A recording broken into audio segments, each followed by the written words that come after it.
Hey, thanks for stopping by Minnesota Black Robe Regiment Live. This is episode number 2 of TC's and Friends Monday Night Musings.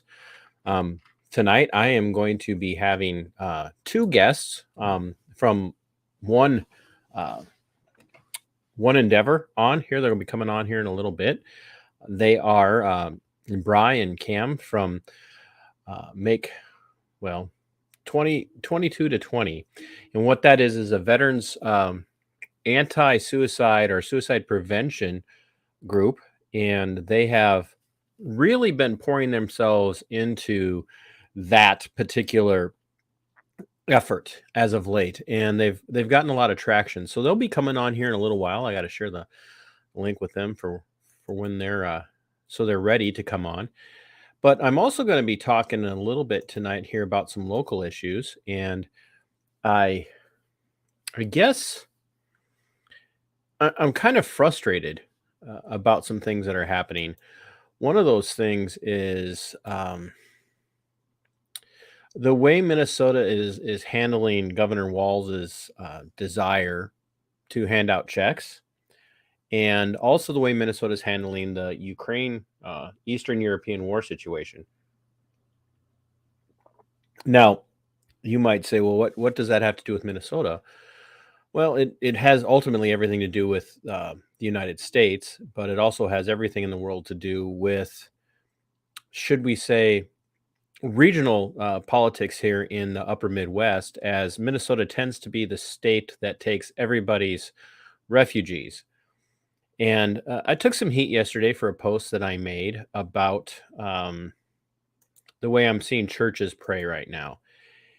And some people don't understand why I could be upset about churches praying for the people in Ukraine. And it's not that I'm upset about people praying for churches in Ukraine. What I'm upset about is the way that we seem to be singling out the people of Ukraine for prayer the Christians, especially over and above the people in Russia. And so we're going to be talking a little bit about that. But before I do that, I want to um, make sure that you guys know that there is merchandise available and you can get it from me. You can order directly from me, either through Facebook Messenger. Um, I have these nice little low balls that are laser etched. I have these really nice laser etched shot glasses. I have really nice coffee tumblers, or tumblers of any kind, if you will. I also have, and those are available in white and black and gray, kind of like the gray you see on my shirt here. These white mugs that have the emblem of the podcast on it. And we also have these really nice black mugs that have the logo that a lot of you are used to seeing in the videos. And if you're not familiar, we have coffee. Now, I'm not going to mention the coffee in a little while because we're going to be talking to the guys from 22 to 0, and they have a little endeavor that they've got going on. But if you'd like to order any of my merchandise, my coffee, any of my mugs, my tumblers, you can email me at tcpearson@protonmail.com, tcpearson@protonmail.com. You can message me on Facebook. You can message me on Twitter. And the website here pretty soon will have the information that you need to order. But before I go any further, I'm going to have to give you guys a blank screen for just a second because I forgot something very important that I need to be able to have these guys on the show. So I'll be right back.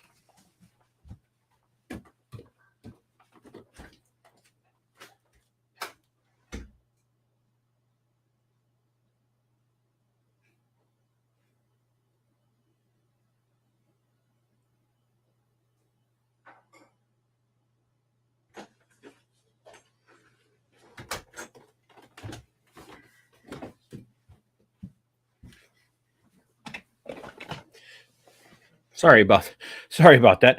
It's only my second episode of live show, so you guys are going to have to bear with me.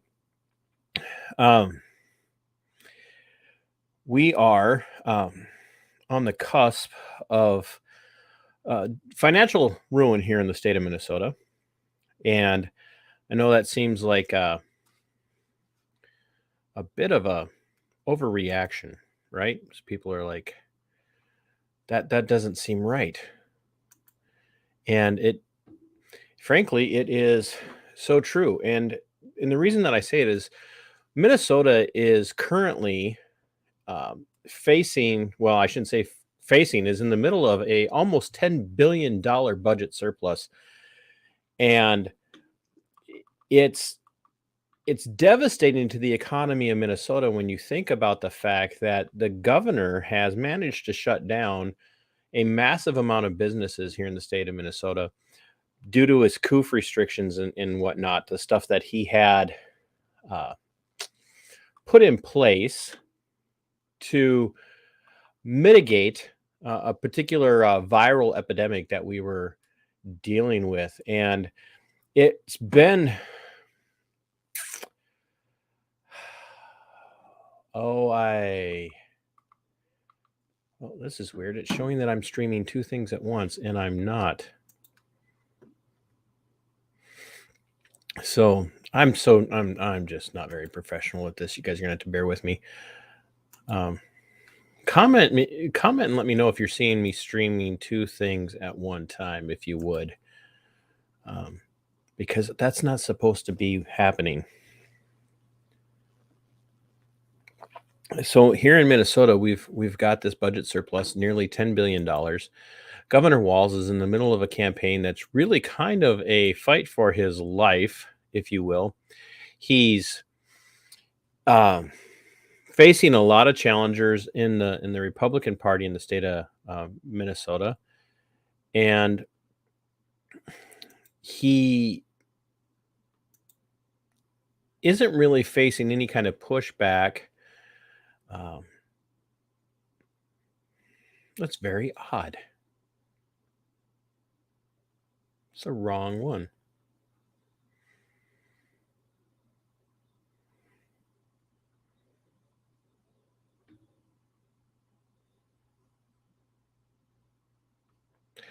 Well, you know what? I think we're going to restart this. I think we're going to restart this. It's not the right thing. I don't know what to tell you.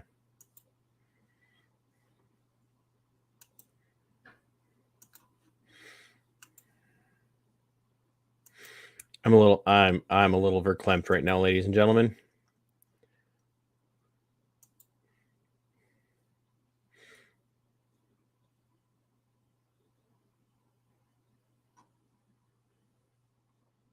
The wrong thing is on.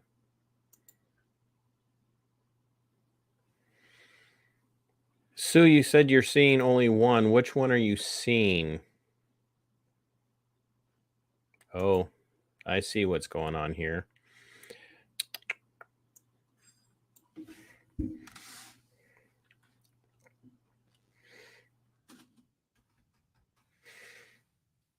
I see what's going on. I clicked on the wrong one.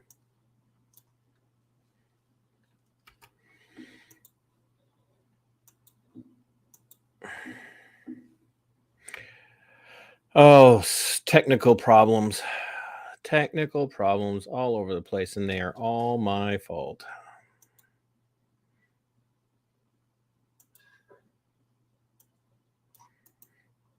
There, we're going to change it.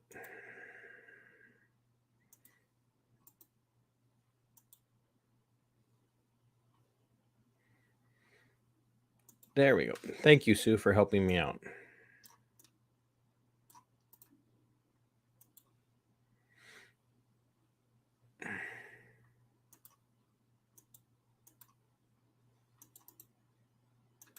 There, changing it.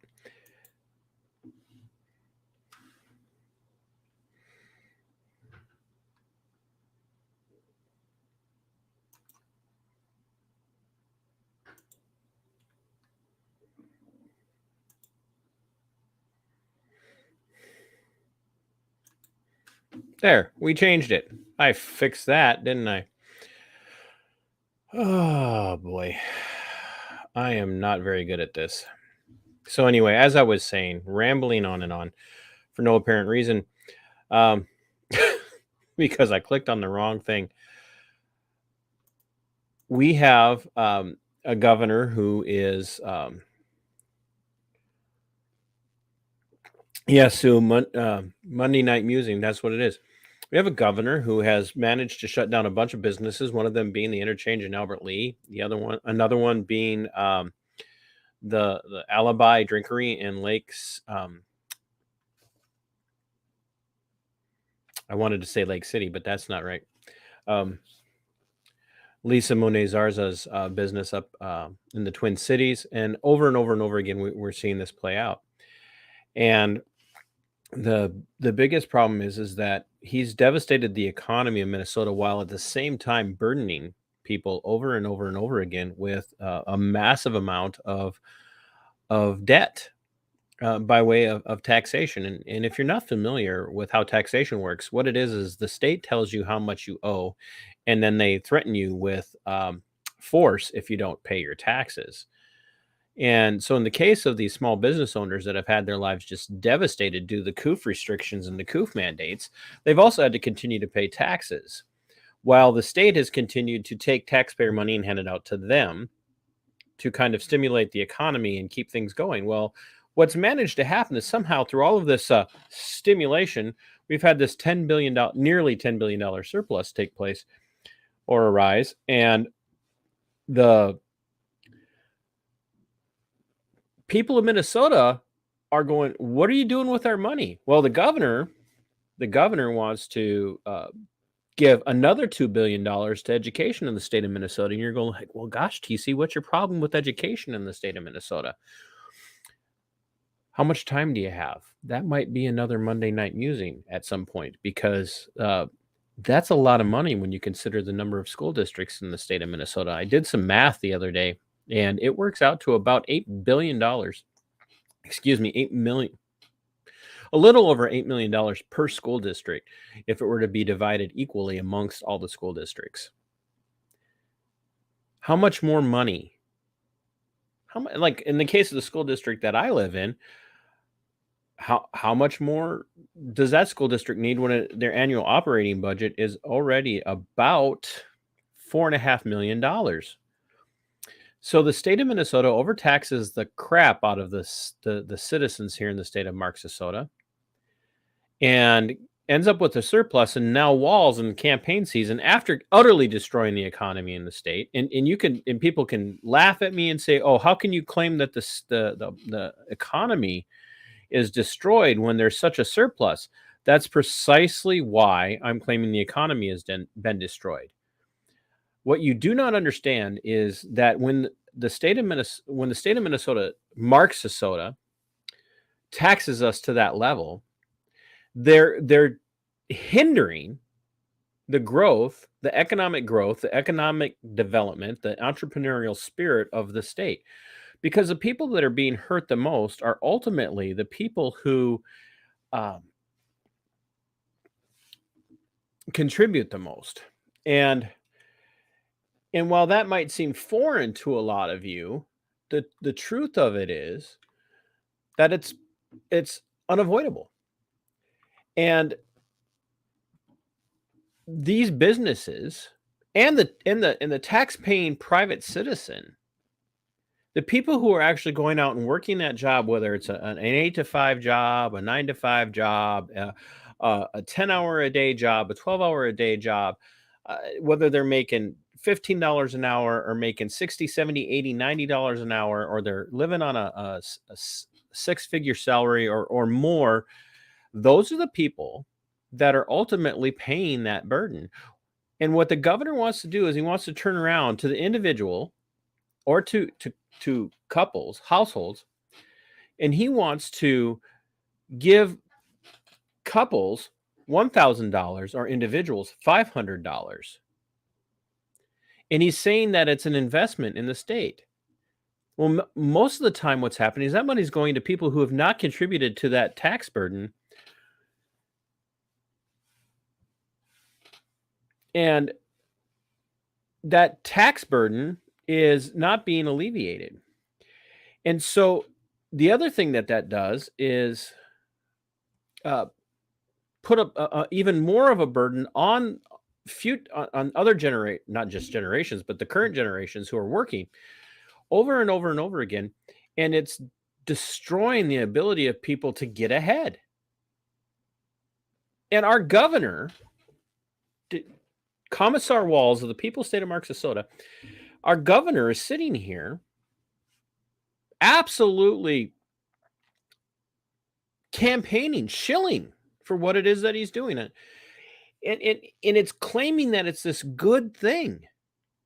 What needs to happen, Sue says, I've heard there's enough to give everyone $5,000. Sue, I haven't sat down to do the math. I don't know if that's valid. Maybe if someone wants to crunch those numbers and figure out how many people live in the state of Minnesota and what the actual surplus is, we could do that. But what needs to happen with that nearly $10 billion surplus is to give it back to the people that paid in, to the people who owe. I took a very calculated risk over the last several years of my employment with the Olmsted County Sheriff's Office, and many of you know that story. Want to give a big shout out to Sheriff Kevin Torgerson, by the way. Thank you for helping me. Hey, Judson, thanks for stopping in. I appreciate it. I hope you guys will share this around, because the guests that I've got coming up are going to be incredibly important for everyone to hear. And what I'm about to say here in a few minutes, especially about the Eastern European War, the Western Asian War, I think is going to be very pivotal for a lot of people. So, Judson, thanks for stopping in. Thanks for saying hi and share this around. But what the state of Minnesota needs to do is give that money back to the people who actually paid in. And like I said, I took a very calculated risk. Thank you very much, Olmsted County Sheriff Kevin Torgerson and Chief Deputy Brian Howard, for not doing your constitutional duties and launching my platform into the next level. It really did help me get to that 1,000 subscribers.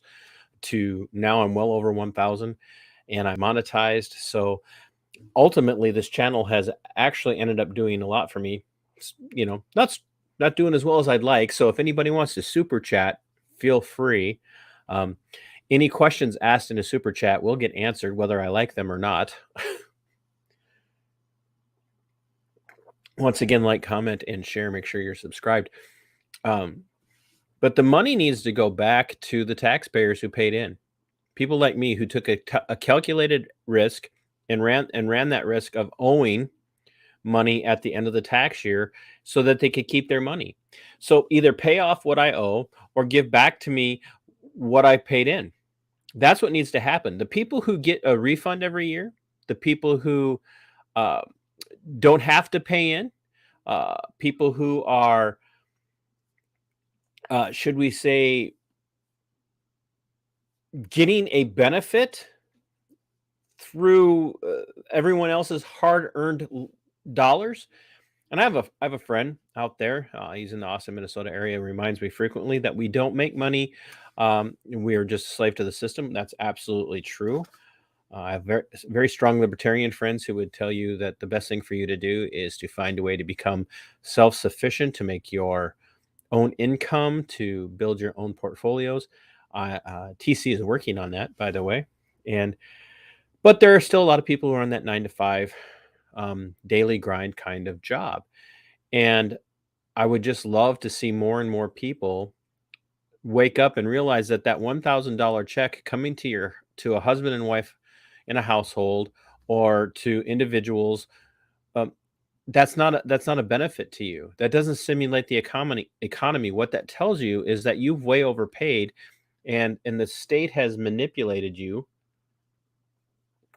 because they have a monopoly on force, and they've taken from you money that was rightly yours, stripped it from you, told you if you do not pay this, you're going to go to prison. And if you refuse to go to prison, we're going to come in, we're going to send thugs to your house with guns and badges.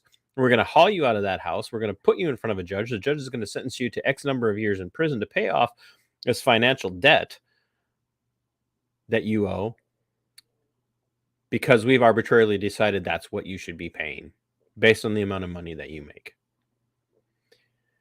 And keep in mind, that's how the federal state got Al Capone in the end. Tax evasion. That's how they ended up sending Al Capone to prison. They got him on tax evasion. Federal Bureau of Investigation and others worked hard. The Internal Revenue Service worked very hard to make sure they got him somehow, and that's what they did. They got him on tax evasion. He died in prison on tax evasion. If that doesn't piss you off, I don't know what will. And that's kind of really where we need to wake up, quite frankly. We need to wake up right now and recognize the problem that is for the state of Minnesota. This is a governor who's trying to increase his budget, trying to spend more of your money, and he spent $7 million on a refrigerated warehouse to hold all of the bodies of the people that were going to die from the coup in 2020.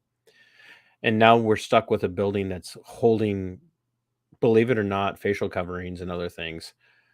Yeah, Judson says the income tax was a bad idea. Actually, Judson, I disagree with you. It wasn't a bad idea. It was an evil idea. It was the inception of evil Marxism into our nation. And it did what it was supposed to do. It made the American people dependent. And here's something else Minnesota does. Minnesota taxes Social Security benefits. It's one of the few states that does. It might be the only state that does. Seniors living on Social Security get taxed on Social Security. So think about this. Let's think about how Social Security works. You work your entire life. If you were born anytime after FICA came into existence. Did I say that right? Probably not. I don't know. There's so many things running around in my head right now. And remember, this is Monday Night Musings. It's not meant to be one large coherent thought until my guests come on. Sue says, stick it to the old people. Isn't that true? Stick it to the old people, right? And it's what they always do, right? Yep. So you have this Social Security withheld from your check, which, by the way, is not put into an account with your name and your Social Security number on it. It's put into this pool, which technically by law is not supposed to be used, but it gets borrowed against all the time. And then, so it's a tax. It's a tax. It's what it is. It's a tax. It's not a benefit. It's a tax. So the state, in this case, a federal state, through the threat of force, takes from you yet again Social Security withholdings, puts it into a pool to hand out to other people who some of them are not even American citizens. And that money gets divvied out every month, sometimes weekly, but every month that money gets divvied out, handed over to other people. And then the state of Minnesota says, when that check comes to you, those of you that have worked your whole lives and are now retired, we're going to take it again, take money from you again. Talk about double jeopardy. And that, ladies and gentlemen, is one of the reasons why the state of Minnesota has a nearly $10 billion surplus. That the governor of the People's State of Marxisota, Kommissar Walz, is able to now, while he's campaigning, to call it the Walz check. What an audacious, ballsy move on the part of Walzy. Anybody surprised? He's trying to cover up for all of his COOF stuff. All these people that he's abused through COOF. All these people that he's destroyed through COOF. All the economy that he's destroyed through COOF. Once again, I'll say it one more time.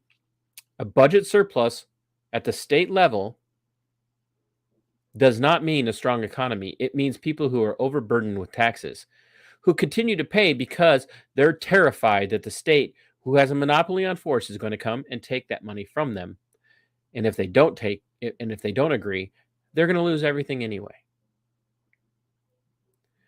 That, ladies and gentlemen, is what taxation is. And that's what it leads to, is a budget surplus. So now we're going to talk a little bit about the war in Eastern Europe, Western Asia. We're going to talk a little bit about the Ukraine, and we're going to talk a little bit about Russia. So we've got a lot of people right now that are spending a lot of time. And please get ready. My guests will be coming on here pretty soon. Here's what Kim says. My theory is at age 62 to start collecting Social Security. Collect less for more years rather than more for less years. Less for more years rather than more for less years. Good thing. You know what, Kim? That's interesting. I like that. We'll have to talk about that sometime. Nano Joe says abolish the Federal Reserve. 100%. People do not understand the Federal Reserve is a private entity. And if you think for a minute that they've got your best interest at heart, you're freaking nuts. Federal Reserve is incredibly dangerous. It drives inflation. It causes inflation, along with other things like artificial tariffs and artificial sanctions will raise inflation and the cost of living. Here's another one that raises inflation and the cost of living, since we're kind of in that borderline right now between what's happening in the Ukraine and in Russia. You want to know what really drives up the inflation, the artificial increase in the financial burden? Minimum wage, ladies and gentlemen. Minimum wage is an incredibly dangerous tool in the hands of the federal state or the state. When they step in and say you are obligated to pay your staff no less than X number of dollars an hour, regardless of how good they are at their job, that's a very dangerous position. And if you've never thought through this and you're over the age of 15, shame on you. But here's what it comes down to. If the only job that you can get is at state minimum wage or federal minimum wage, there's a reason for that. And it has nothing to do with an oppressive system. It has everything to do with your work ethic. Now, that's not the case in every situation. And what we experience with minimum wage is that it causes the cost of business to go up, the cost of operation, labor especially. Having worked within the service industry for quite a while, the thing that you can control the easiest, but can also cost you the most, is labor. So let's say you're in a restaurant. You have several costs. You have alcohol costs, you have food costs, you have general maintenance costs, and you have labor costs. You can cut your labor, but you can't cut food costs. You can't cut electricity, utility costs, and you can't cut maintenance costs and things like that without a lot of this other hassle, right? So what happens when you get an unfunded mandate from the state that you will pay people X number of dollars an hour no matter what, is that you have to determine who are you going to pass that cost on to. Well, the first place that's going to suffer is going to be the cost of operation. In other words, you're probably not going to hire as many people, or you're going to lay people off. So unless the state steps in and tells you cannot lay anybody off once the raise goes up, which of course they'll try if you start to get rid of too many people, because that's a burden on the unemployment system, right? Which is also another joke.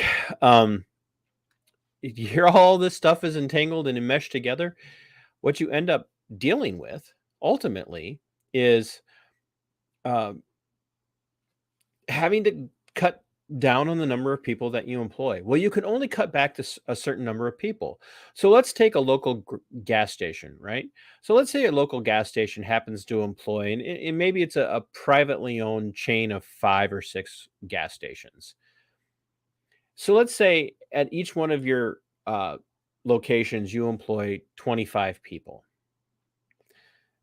Each one of those now is probably making minimum wage. Let's say minimum wage is $10 an hour. Well, now the state steps in and tells you, we're the state and we're telling you, you must pay these people, whether they deserve it or not, you must pay these people $15 an hour. You have one of two choices: cut down on the number of people that you have working for you, run the business completely on your own or predominantly on your own. Then then you have to pass that cost on to the customers. How do you pass the cost on to the customers? Well, first, you pass that cost on to the customers, especially if it's a gas station, by raising the cost of fuel, right? Well, what else goes up when you raise the cost of fuel? Well, here in the people's state of Marxisota, the taxes will generate more, or will be you'll generate more taxation, both at the federal level and at the state level, right? So not only did the cost of fuel go up per gallon uh, on the retail end, but it also went up the taxation end. So where else are you going to raise the prices? You're going to raise the prices on the stuff inside the store. So now that bottle of pop, which was $1.25, and for those of you that don't live in an area where you refer to soda as pop, we're going to say pop. It means the same as soda for those of you that are down south and don't know any better because you've never gotten out of your southern enclaves. So now, that bottle of pop is no longer $1.25, it's $2.25 or whatever the case might be, however much it goes up. And the first person that walks in and went the 2 days before was paying $1.25 or $1.50 for a bottle of pop, goes, "What kind of highway robbery is this? Why are you doing this to me?" To the staff. "Well, I just paid $1.25 for this the other day, and now here I am 2 days later, and it's $1.80 or it's $1.90 or it's $2. Because the business owner has no choice. The entrepreneur has no choice. The income generator has no choice. Judson Pinson says all pop is Coke. You're from Texas, aren't you, Judson? Are you from Texas? So the entrepreneur has to pass that cost on. He can't absorb it. He doesn't have a choice, because if he tries to absorb it, he's going to be out. But here's something else that happens when the minimum wage goes up. The rest of you aren't making more money. So the guy that was making $20 an hour when minimum wage was $10 an hour. Oh, Judson says he's from Georgia, Texas, whatever. Kansas City barbecue's better. Anyway, when you raise that wage from 10 to 15, the guy that was making $20 an hour, which was double minimum wage, is effectively watching his income drop by $5 an hour or more. Everything's going to cost him more. That's inflation, ladies and gentlemen. And what do? And here's going to be the tie-in, the segue to the next topic. It's all about compassion for the needy. Nobody can live on minimum wage. Nobody can live on minimum. Sarah, stay out of this.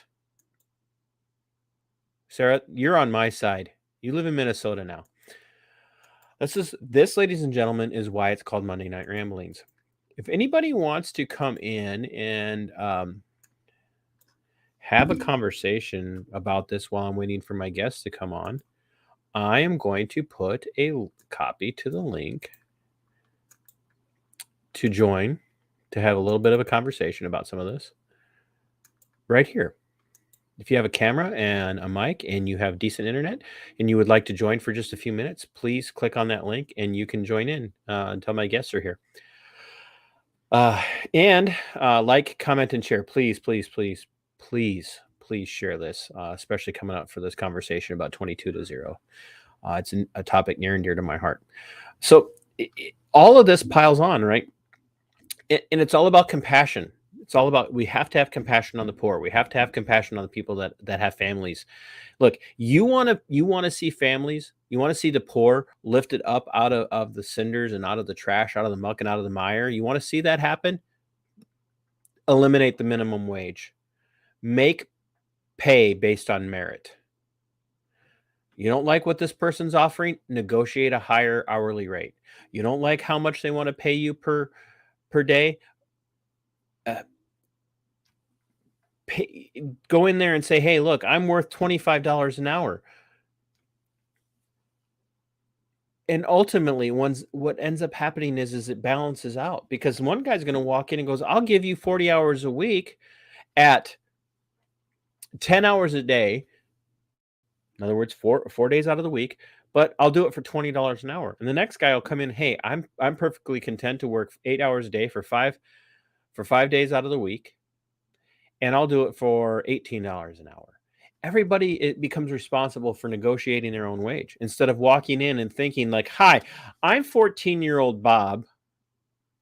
Not that anybody that's 14 is named Bob, and I'm going to get my first job, and I think that you should automatically pay me $15 an hour, even though I have no experience, I have no work ethic, I have no reason for you to believe that I'm going to be a decent employee. You're going to have to spend all of your time training me. You're going to have to spend all of your time teaching me how to do everything that's related to the work world, but you still have to pay me $14 an hour. Hogwash and balderdash. But it's compassion. And that, ladies and gentlemen, is where we are with the situation between the Ukraine and Russia. Everybody's pouring themselves out. We've got to intervene. We've got to intervene. Oh, we need to pray for the Ukrainian people. We need to pray that the Ukrainians prevail. Now, I want you to understand the situation does need a lot of prayer. Absolutely needs a lot of prayer. And I would compel my Christian brothers and sisters, especially if you are Christian and you are a person of prayer, you need to be praying about the situation, but you need to be praying for peace. You need to be praying for peace to come at both sides. The virtue signaling has got to stop. And why do I say that? Because what I'm seeing happen is a lot of people have decided that the Ukrainian state are the victims here, and that Russia, because we're the United States, and Russia is really just the Soviet Union. We just call it Russia now, right? That's how we see it, is the aggressor, and therefore they're evil. And I had somebody that chastised me. That's fine. I'm fine. I'm fine with being chastised if you think I need it. But chastised me yesterday because I thought it was pretty judgmental of me to refer to the situation and say that, are you not praying for the poor innocent victims of the situation in this situation as well, and these poor innocent people in Russia? Like, do people understand what we're doing to the Russian people right now? We're sanctioning Russia, but those sanctions are not being passed on to the Russians. Or to the Russian oligarchs. Those sanctions are hurting the Russian people.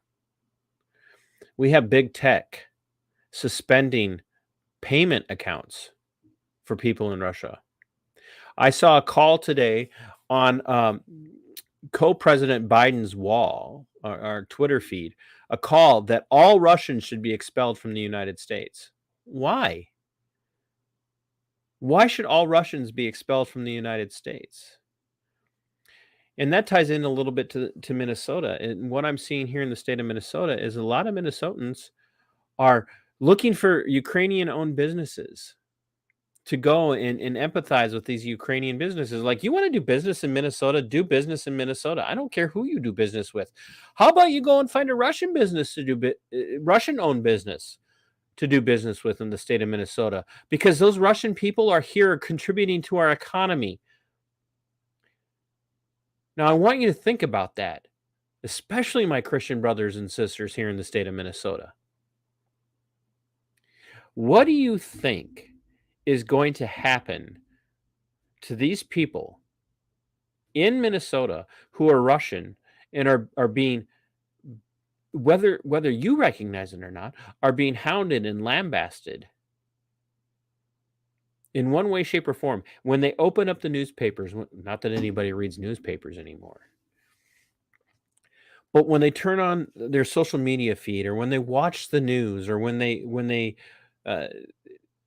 maybe they do read a newspaper, or whatever the case might be, we've got Governor Walz here in the People's State of Marxisota going out, frequenting Ukrainian-owned businesses, and I don't even know what that means, but ethnically Ukrainian people who own restaurants and stores and other businesses here in the state of Minnesota, and doing business with them and saying we need to support these people. Why? Why does Russia invading the Ukraine all of a sudden translate to me here in the state of Minnesota having to go and find a ethnically owned Ukrainian business that's owned by ethnic Ukrainians who are American for all intents and purposes? What is the objective reason for me doing business over and above, or with the Ukrainian, over and above doing business with a Russian or a Belarusian. Why? What good is that doing? People in Minnesota are calling for boycotts of Russian products. These products are already in the United States, ladies and gentlemen. They're already here. They're already been paid for. And not to mention the fact that boycotting those products, once again, is not hurting the Russian government. It's hurting the Russian people. The oligarchs in Russia are not going to be hurt by your boycotts. Period. Judson makes a really good point. Ukrainians are Slavs, the same as Poles and Russians, right? It's just a geographical differentiation. That's it. That's all it is. It's a geographical location, period. And and I know that you do not want to hear this. You guys can hear that in the background. My granddaughter is visiting. And I have a really professional soundproof studio, so we hear everything, the happy and the sad.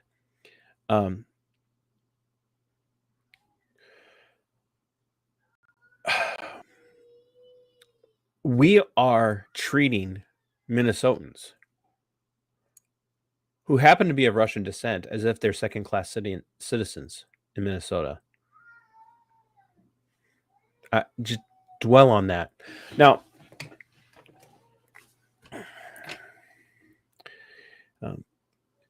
Nano Joe says that he sides with the Russians on this one all day long because the Ukrainian people are a puppet state for Soros and the Rothschilds. And you know what? It's true. If you understand what's been going on in the Ukraine, and we'll get there here in a couple of minutes, it's positively, absolutely 100% true.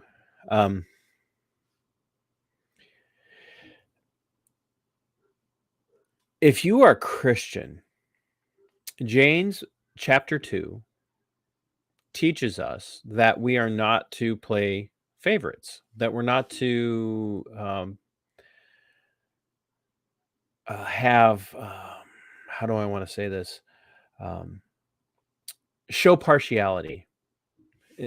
There's this part of the passage of James 2 said, if you have a poor man who comes in and you say, oh, sit over here out of the way and be ignored and whatnot, but then when the rich man comes in, you say, you come here and you sit in this place of honor and whatnot. The Bible calls that sin. And what I want people to understand is that what Christians in the state of Minnesota and Christians all over are doing right now is they're showing partiality to Ukrainians, be they Christian or not, but especially to Ukrainian Christians, and saying, you're more important. You are far more needed than the Russian Christians might be. Now, there are doctrinal differences. I am not Eastern Orthodox. I'm not Russian Orthodox. I'm not Orthodox. I am a Protestant, Calvinistic, Reformed Baptist. That's what I am. But speaking of people who are truly repentant, have placed their faith and trust in Christ alone for their salvation, who do not believe that there's anything that they can do to earn their salvation,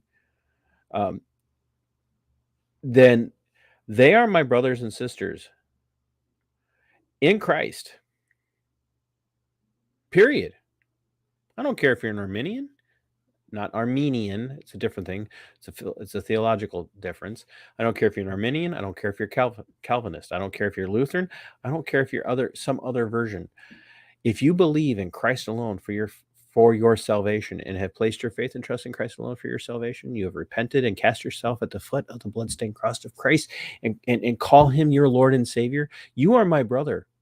And it doesn't matter if you're from the Ukraine or from Russia. You are my brother. And when American Christians sit here and focus solely on the Ukrainian people to the point where we are like we're wearing. I saw a woman in Fleet Farm in Rochester today. I stand with Ukraine. I don't know if she was Ukrainian or not, and I don't care. Why are you standing with Ukraine? What reason is there for any American to stand with the Ukraine? Do you live there? And if you have family there, and I've got an interview series, a conversation series is going to be coming out with a guy who's trying to go and join the Ukrainian military because he's got family in the Ukraine, and more power to him. If that's you, you want to go do your thing, go do your thing. But don't tell me it's for humanitarian reasons. And if you're a Christian, especially, and you're spending all of your time focusing on praying for the church in the Ukraine,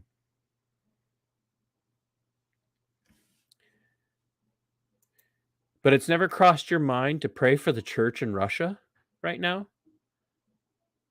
you're showing partiality. And according to God, in James chapter 2, that's a sin.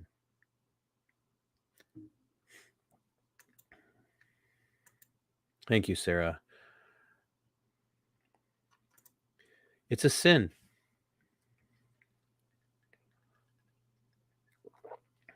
And I don't care if you like that or not.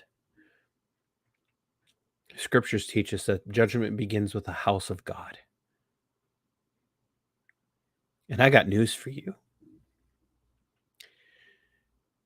There are Bible-believing, blood-bought, adopted children of God in the Russian army.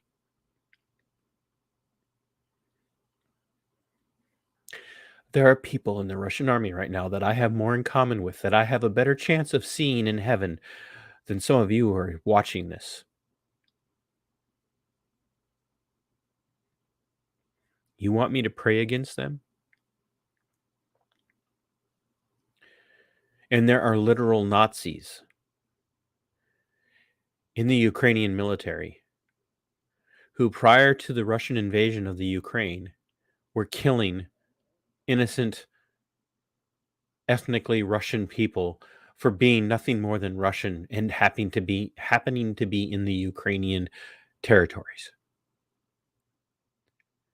And worse still, the United States state, not the people, the state, created this.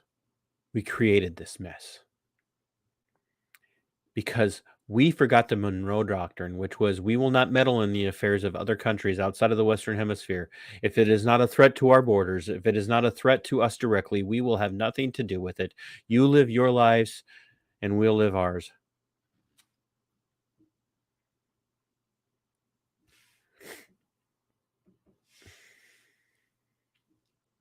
And we abandoned the Monroe Doctrine to our own detriment. Judson says, I think it's a bad idea to pray against anybody. Well, Judson, I think there's a place for what the scriptures refer to as imprecatory prayers. I don't necessarily think it's a bad idea to pray against certain people.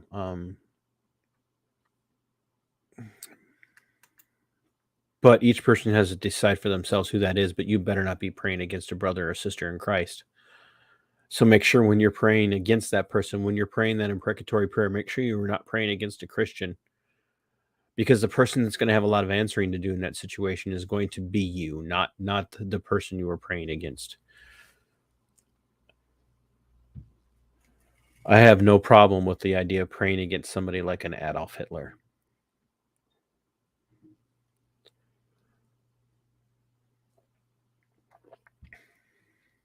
I just want my Christian brothers and sisters here in the state of Minnesota to think about that.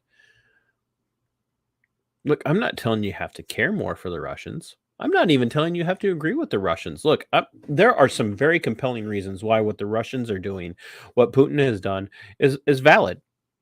Doesn't make it right, but he's using valid reasoning. We have backslid on, to use Christian lingo, we have backslid on a massive amount of treaties and agreements, verbal agreements, and gentlemen's agreements, handshakes, on and on and on.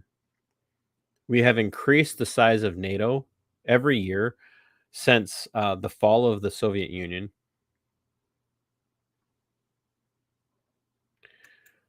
Ah, that's too bad. You should change your browser so you can do that. um, but on and on and on. We have done more to provoke Russia as a nation, and there again, it's the people of the United States Republic are not um, guilty of that in the sense of they're not the ones making the decision, but we certainly are guilty for voting for and putting people in office who would uh, make those decisions. And most recently, this goes back to the Obama Biden administration, who helped to overthrow numerous, numerous uh, regimes, if you will, that were pro Russia.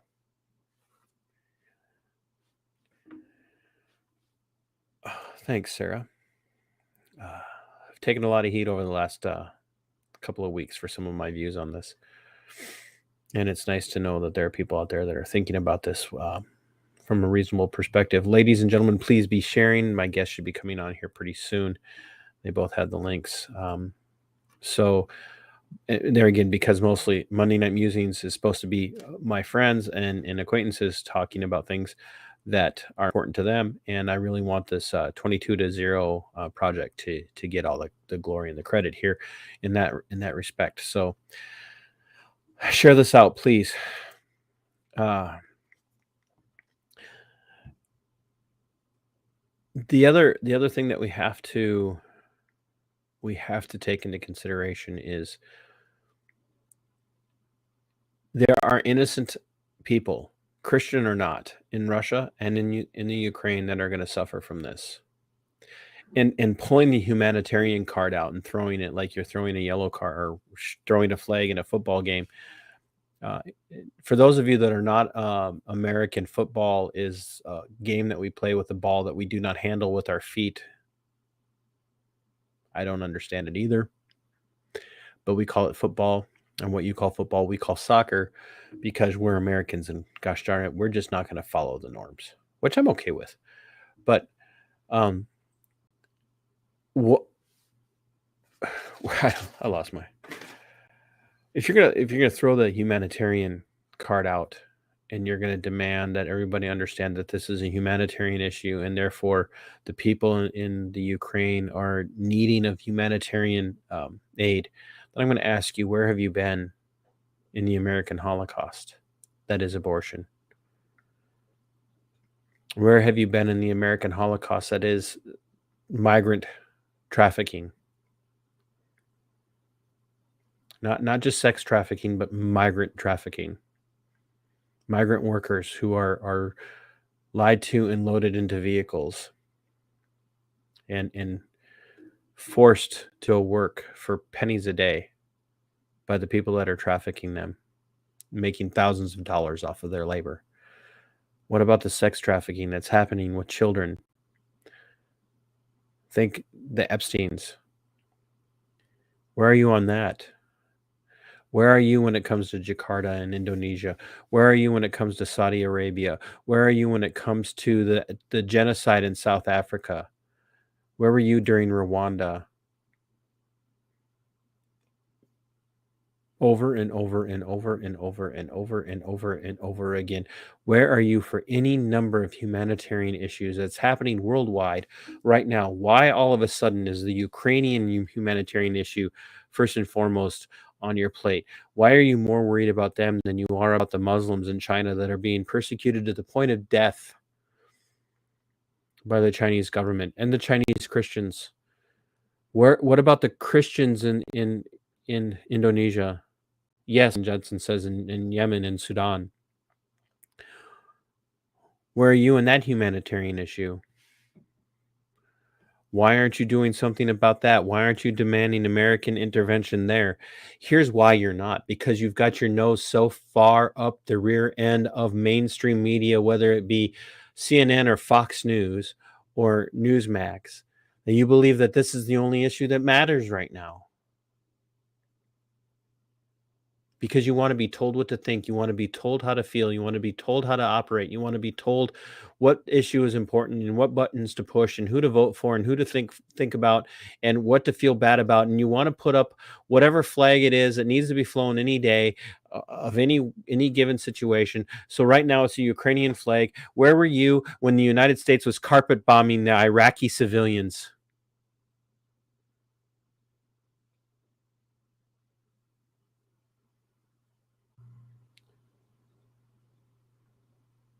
Where were you when our men and women were losing limbs and lives for a war to find weapons of mass destruction and they were lied to? Where were you for that? And this is going to tie into my guess. Where were you for that? Where are you for the opioid crisis right now? You want to know who some of the biggest opioid overdoses are in the United States right now? Veterans. Because they got wounded and hurt. And they're taking opioids to kill their pain. And nobody's taking care of them.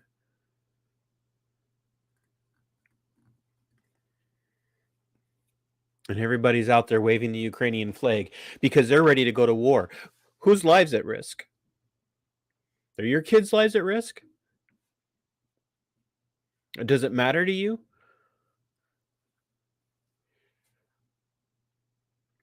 How much does it matter to you?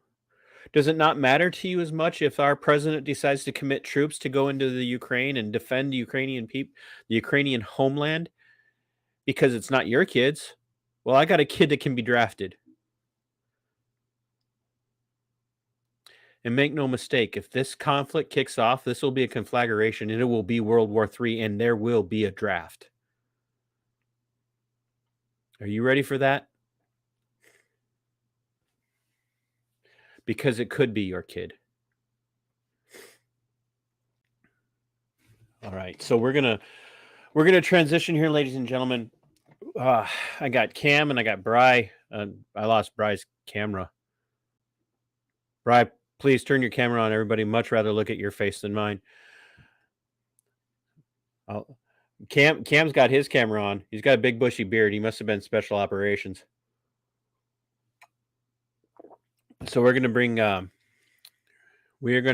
guys from the 22-0 on, and we're gonna add them in. Everybody say hi to Cam and say hi to Bry. Bry, you and I have met once before via video. Thanks for coming on. Cam, thanks for coming on. I'm glad to meet you. Somebody told me you're an Army vet. Yes, sir. I did 8 years in the Army as an infantry. No, do not call me sir. I worked for a living. Well, we got that out of the way. We're both NCOs. That's good. I didn't even make it long enough to get the points. Oh, I had the points. Right. I just didn't wait around long enough to get promoted. I wasn't infantry. They didn't just like drop promotions on me like water coming out of a rain. Oh man. What'd you do in the Army, Cam?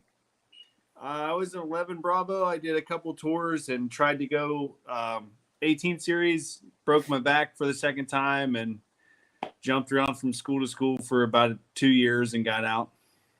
Were you airborne? I was, yeah. I did airborne. I was like a 8 jump chump. I didn't do anything cool. Well, did you have combat jumps? No. Oh, well, all right. So then I can brag that I had more jumps than you. All right. Oh, easy, yeah. I was with the 82nd, so right on. A long time ago. And Bry, for the people who don't know you, you served with who? I was with the 10th Mountain. 10th Mountain Division. Yes, sir. Okay, and for ladies and gentlemen who don't know, the 10th Mountain Division was part of the 18th Airborne Corps when I was in. Was it still? Transferred over to 101st. Ah. Well, it's still under the 18th Airborne Corps. Yeah. Part of the command structure of the 101st, though. Yes. Okay, we're in good company. We got people from the 18th Airborne Corps here. Although most of the 10th Mountain Division, were you guys still considered ultralight? Yes. Yeah. We jokingly referred to the 18th or to the 10th Mountain Division when they decided to send them into Somalia, of all places. Why in the world would you send a mountain division to Somalia? And one of my friends said, well, because by the time they leave, there will be mountains of bodies. So that gives you an idea how old I am and where I was in service. Guys. So you're considered the Persian Gulf vet, though. Yeah, I served during the Persian Gulf. I joined while the war was going on, and halfway through basic training, the drill sergeant says, hey, we got good news and bad news. I'm like, what's the bad news? The war's over. So what's the good news? And they're like, the war's over. I'm like, the whole reason I joined. Yeah. It's a different mentality. We've got a friend here who says, hello, gents. And then she says, thank you for your service. She's local to me here in Minnesota. Guys, you are in part of, and I don't want to say recent, but you guys are part of a movement here in the United States called 22-0. One of you want to take the lead on this and tell us what that 22-0 means and why it's important? Obviously, we're going to talk about why it's important for a little bit, but what's that 22-0? What's that 22 mean? There are 22 veterans' lives lost every day to suicide. So the term 22-0 is we want to, obviously 22 is too high of a number. 1 is too high of a number. So we want to bring awareness to that number and get that number down as low as 0 as soon as possible. Absolutely. And just so people are aware, that's an average, because for a while it actually shot up. According to some statistics, it shot up to, I think it was 35 or more a day for a time. And I think people have a misconception that it's just guys coming back right now, like people just coming back from military service overseas, war zones. It's happening across the board. It's happening in people who have been out for quite a while. It's happening in people who haven't even been in a war zone. It's veterans in general. And obviously there's a good portion of that is coming obviously from people who have seen some pretty traumatic things, experienced some pretty traumatic things, but it's not just combat vets, is it? No, I mean, sorry, Brian. Yeah, that's the startling part. And it's not even being reported completely. Like that number is the number that the VA statistics report. That's not covering the entirety of the problem, the entirety of the issue. The real conversation here is, why are we leaving these people adrift to lose themselves in that type of lifestyle and ultimately end their life? Why aren't we still the brotherhood? Why aren't our communities rallying around us? I mean, the number is the number. As long as there's a number, we're failing. Correct. And until way past that, there needs to be a change in mentality. Numbers be damned. Long after we're done killing ourselves, we still need to keep this in mind. The people that are doing this job, the people that are serving the community, they deserve to be respected and loved by their community that they serve so well. And until that happens again, until that starts coming back, the country's kind of adrift. There's a lot to be said for the idea or the reality that how a nation treats its veterans says a lot about the moral conviction of the nation. And Bri, you kind of came in when I was ranting and raving about this idea of all of a sudden we've got this big war drive now. The American population, especially the civilians, are really pushing for some reason. I do not understand why, to get the United States engaged in yet another conflict.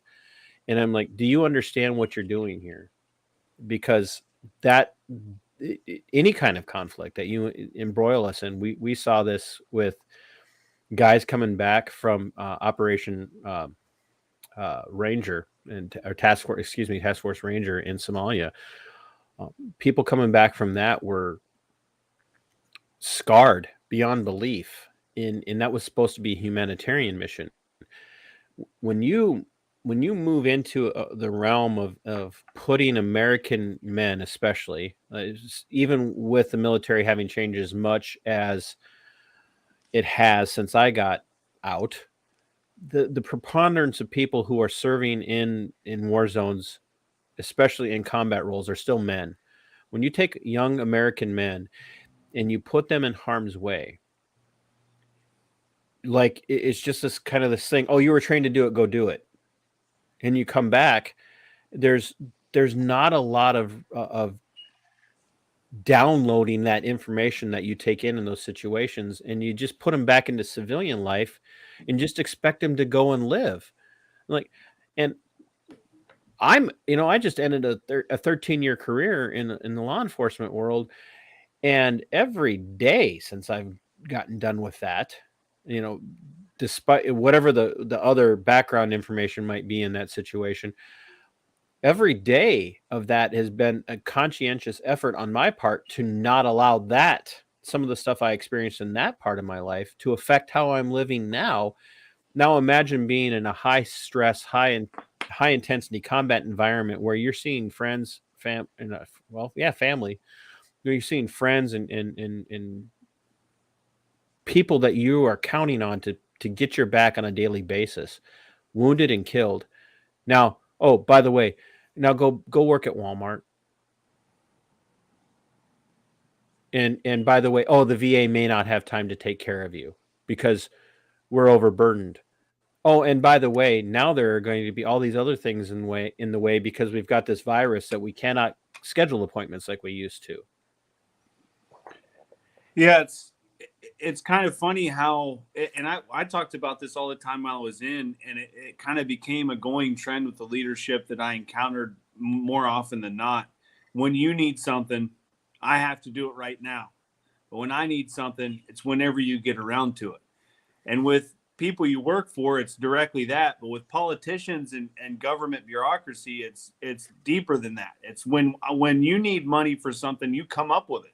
But when I need funding for my VA hospital so it doesn't close the fuck down, excuse me, sorry, so it doesn't close down. Words are words, man. Oh, I'm sorry, we're out of money? Yeah. What? How are you out of money, man? You find money laying around for the dumbest stuff. You can't. Don't hold back, Kim. How do you really feel? Yeah. So Kim, it's just frustrating. That's kind of what bites me up about it, because that's what it is. That if the funding is there and the precedence is being made that veterans are to be taken care of, that sends a message to the community that we're here to make sure that this is taken care. This is safely transitioning these people to life and taking care of their problems. When it dries up, it sends a message. If you've seen a VA hospital closing in your area, it sends a message. Whatever goes up where that hospital was is more important than veterans. Right. Absolutely. And we're seeing that right now, this conversation about don't stress out. I know we're closing hospitals, but it's going to be okay. Like, we can't get vets in. We can't get vets in to get a regular checkup, let alone real care right now. And they're going to close more. My friend Kim, and literally he's more local to me than you guys. Kim says, why aren't we taking care of homeless vets rather than illegal immigrants they may have fought against? And that's I think it's a really good question. Sarah says this, and Sarah loves our our veterans in the nation. I've talked to her before. Speaking of moral conviction, most Americans won't get in the fight themselves, but are so quick to send our troops. And that to me is, I know you're supposed to be this traditionalist American, and that means anytime there's anything that might require American involvement, you got to be gung-ho on, send the troops in, because we are the best military in the world, even the Marines. That's going to strike a chord. And I say that tongue in cheek because the co-host of Veteran Nation, Mike, Skipper, Arthur, who I'm going to try and get you guys. We're going to try and get you guys on with us, hopefully next week for our live stream next week on our show there.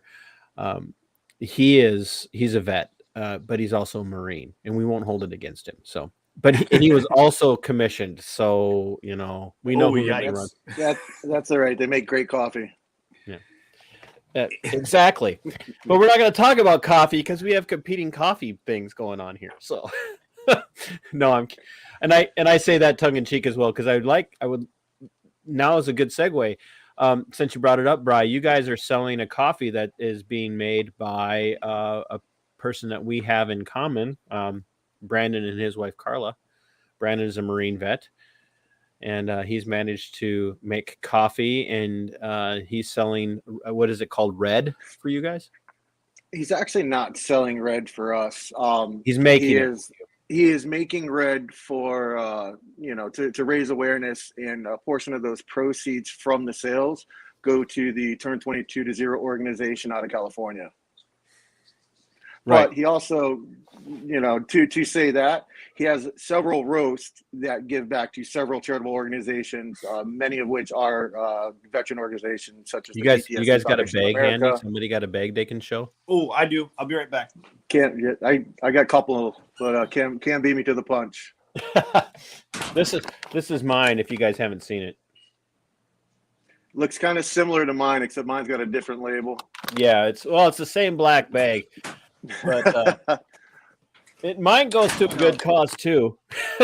you actually, we are in talks with Brandon about being on the featured roast, Dogface Army.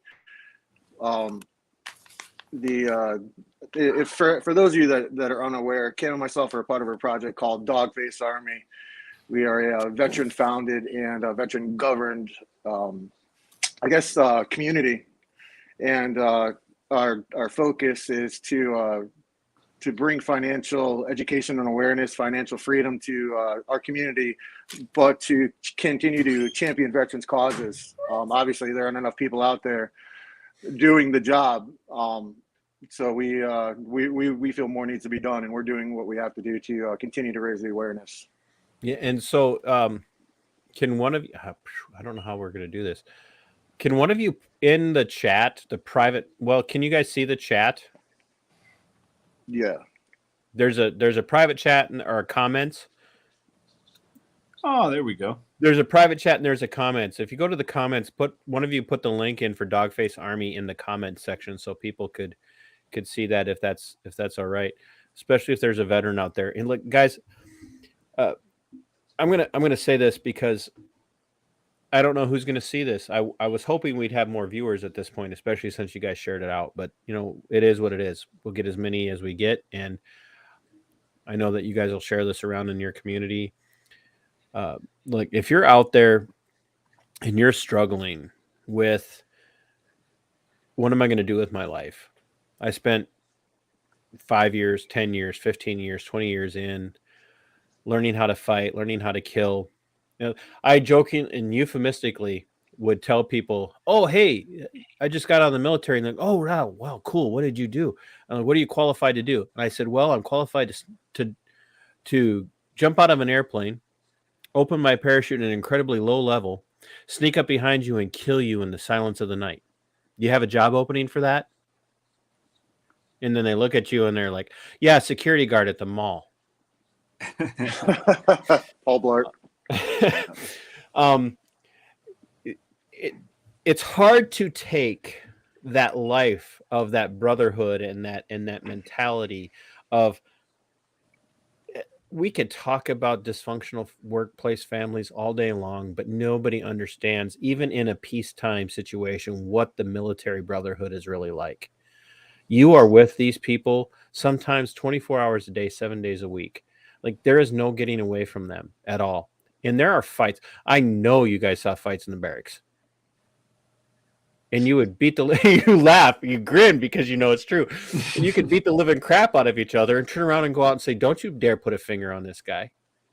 No, absolutely. It's no different than your family. Right. You can talk shit about my sister, my mother, my father, my brother, or I can, but you can't. You know, I mean, we are our brother's keepers. We have, you know, each other's back 24/7, 365. It doesn't matter. It's really Because funny. you know what?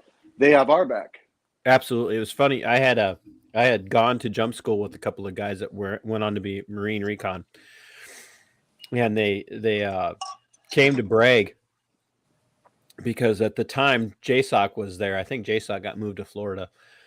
But JSOC was at Bragg, and these guys had come to Bragg for something, and we found each other and like, hey, let's go get dinner together. And I think we were sitting at Lone Star in Fayetteville, and this just cherry private Marine sees me sitting at a table, and we just walked into, like, couldn't do this anymore. I don't know if anybody allows this anymore, but we literally walked off post, went out for dinner immediately afterwards, and we're in uniform, and this kid must have just graduated from boot camp and comes up and was talking all sorts of smack about me to these two Marines, and they're like, we trained with this guy, we don't know you. Shut up, man. And that's kind of that mentality of we know each other and you're with each other 24 hours a day, 7 days a week. And I might wipe the floor with you one day, but turn around and wipe the floor with the guy that's trying to hurt you the next day. And when you walk away from that and you go transition to civilian life, there's not a lot of help for that. There's transition in like how to write a resume. You know, I don't know if they still do that when you guys, you know, when people are getting out, but it was like how to write a resume, how to look for a job.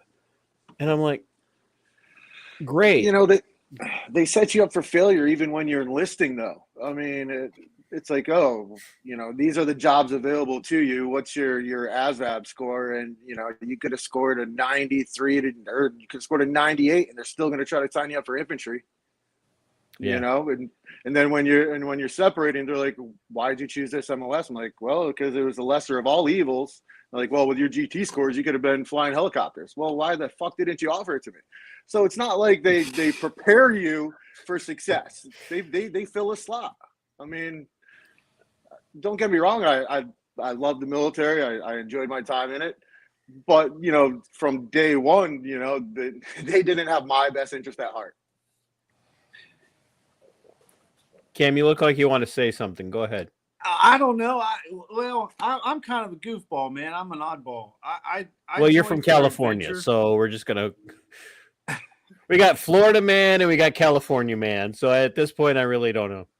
Well, I'm from West Virginia. I'm just stuck in California because my wife's from here. Yeah, we make sure. I'll clip that part out. But yeah, I'm an oddball, man. I joined for adventure and because I was kind of already prone to violence on a cellular level in my small area that I grew up in. So it was a good fit for me. And I never expected. You're from Georgia? What's that? Where are you from? West Virginia. Oh, well, yeah. We fight Same a lot. thing. Same thing. Georgia, West Virginia. It's like, yeah. Friday night, I mean, if you're not taking a girl home, you're taking home a black eye. That's how it works. Usually both. So I kind of did. It was probably the girl that gave you the black eye, honestly. So. Sometimes. That's what made her attractive. But when I joined, I kind of just wanted to get out of town and go adventure and live an exciting life. And I didn't ever think about career or what I'm going to do after or how is this setting me up. And looking back, there were resources that were available sporadically in different portions and proportions in my career. And I didn't take advantage of them. And I think I'm an oddball case. I remember those resources being made available to me by people who recognized that I could use them because I was smart and I used my time efficiently and I was very dedicated to everything I was doing. And I was single and in the barracks for a couple of years. I mean, if you have a guy that's a stud, I mean, give him all you can give him. And guys were trying to shovel like college time on me and job skills and upskill training and stuff like that. And I was just not having it. If it wasn't another school to get a badge or promotion points, I was out. Right.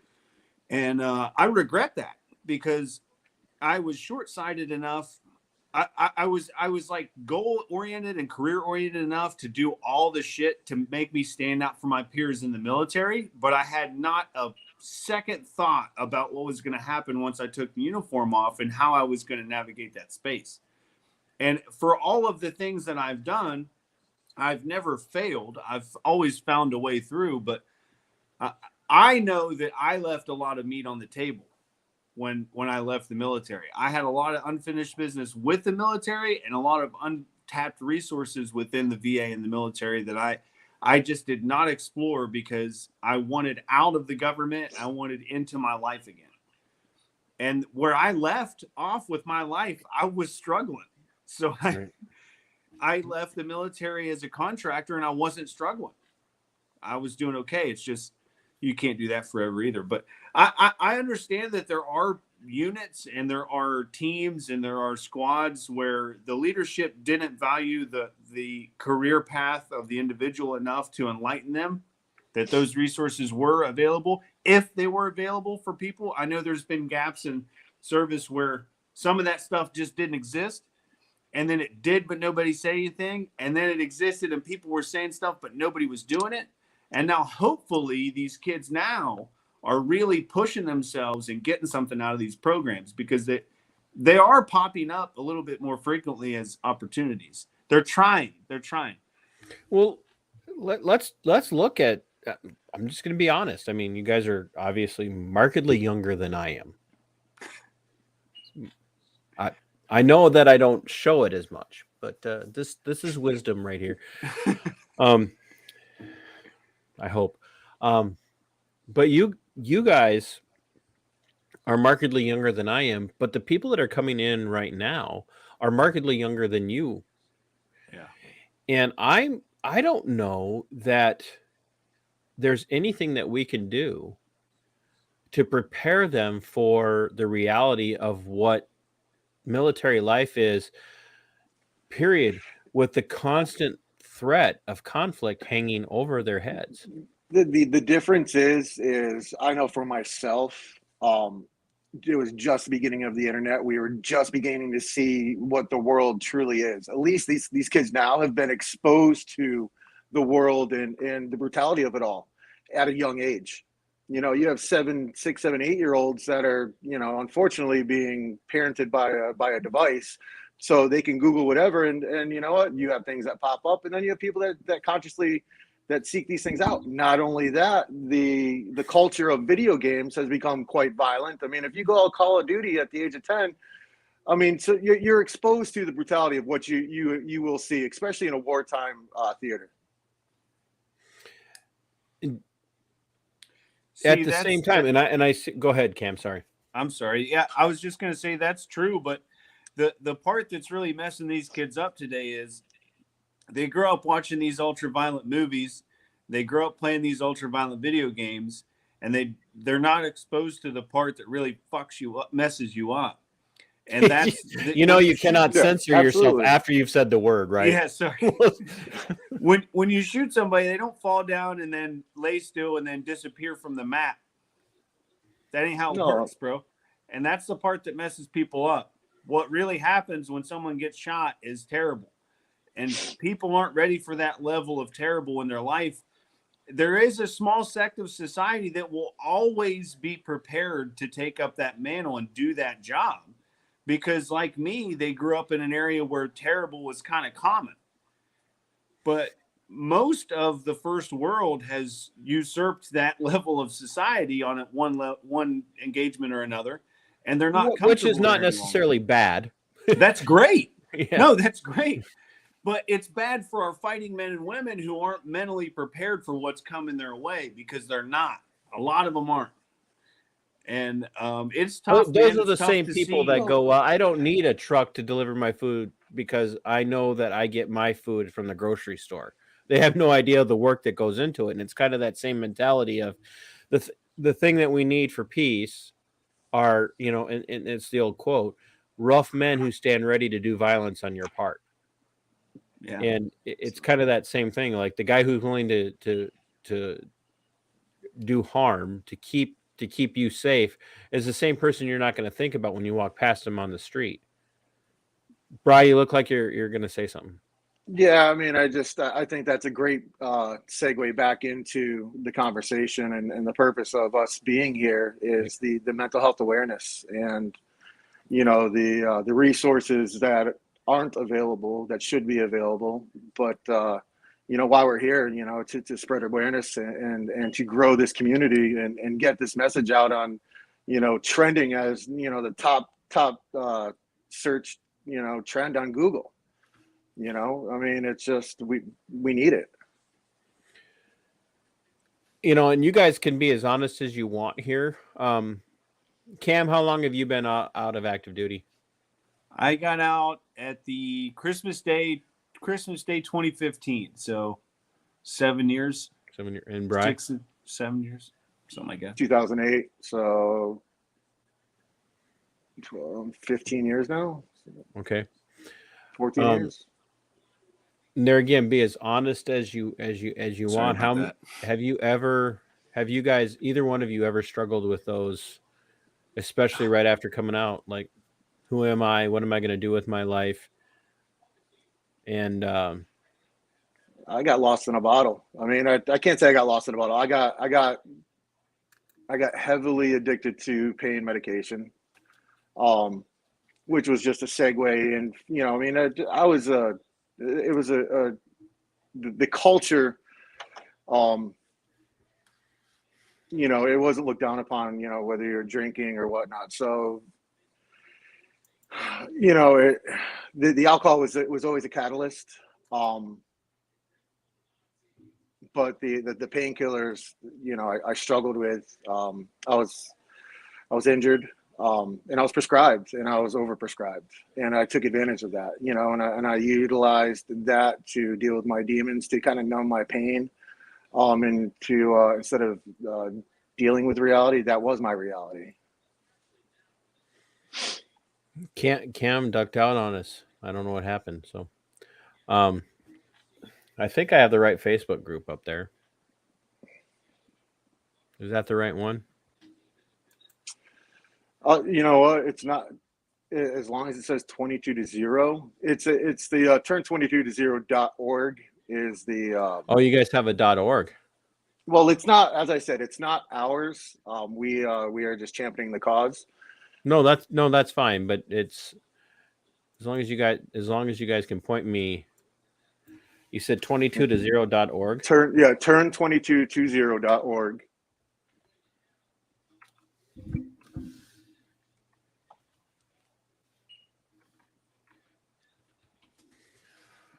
But I mean, it's the thing is when when you separate, whether you're med boarded out or you choose not to re-up, you weren't desensitized to what you did and the things you were exposed to. Cam's back. Oh, hi, Cam. What you left? Sorry, guys. One of our community members just called me. I had to make sure that nobody was in an emergency status there.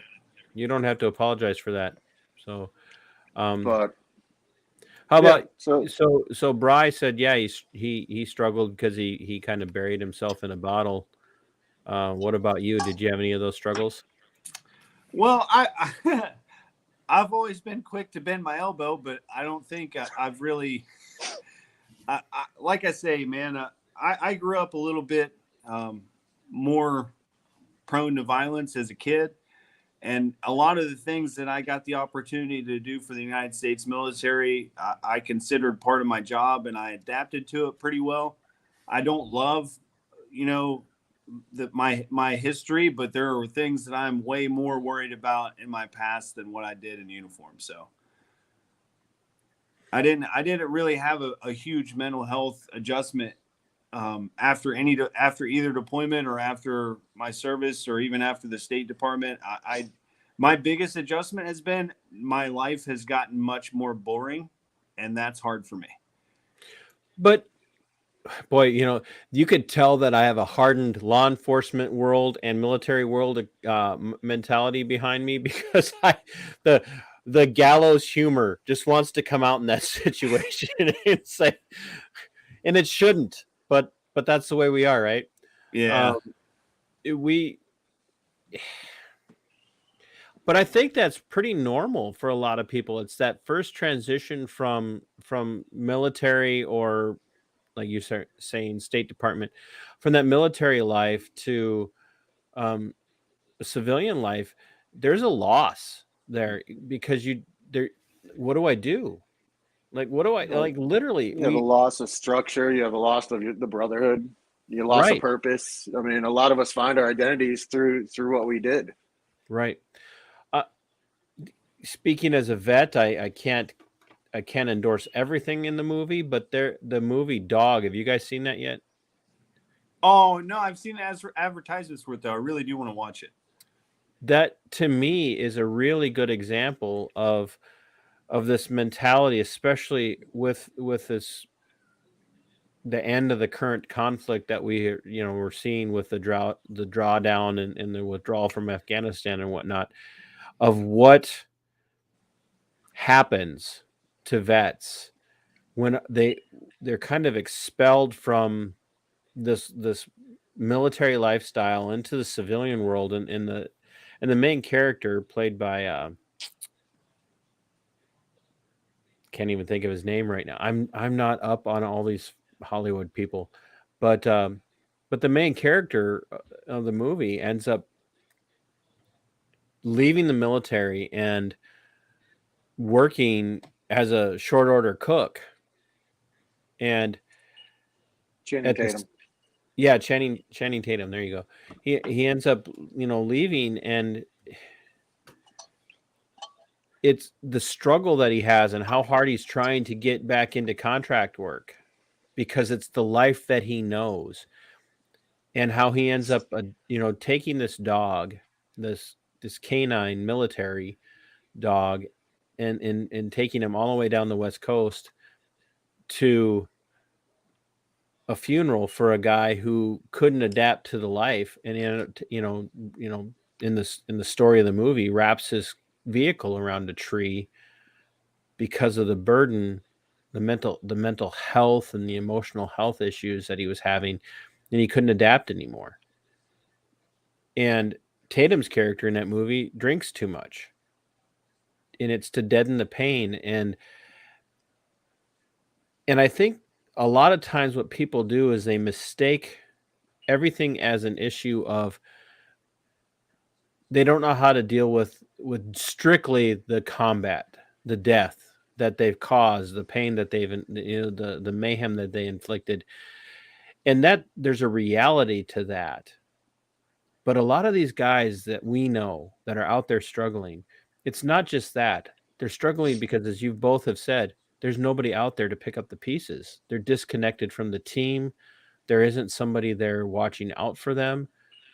And they're alone. And their family members, sometimes their wife, their girlfriend, boyfriend, this world, who, it's hard to say.